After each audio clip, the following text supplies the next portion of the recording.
Payg'ambarimiz alayhissalatu vassalamning muborak bir bashoratli mo'min musulmonlar uchun, ummatlari uchun bir bashoratli hadislari bor. Hazrat Payg'ambar alayhissalom aytdilarki, qaysi bir musulmon erkak yoki musulmon ayol juma kunida yoki juma kechasida vafot qilsa, Alloh subhanahu va taolo o'sha bandani, ya'ni o'sha muslim va muslimani Alloh taolo qabr azobidan xalos qiladi. Alloh taologa yo'liqqunga qadar qabr azobidan Alloh taolo uni ozod qiladi degan ekanlar.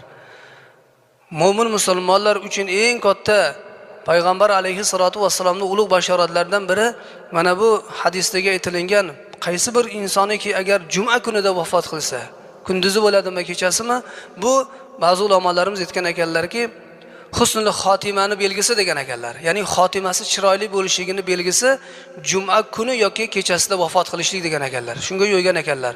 Mulla Ali al-Qori rahmatullohi alayhi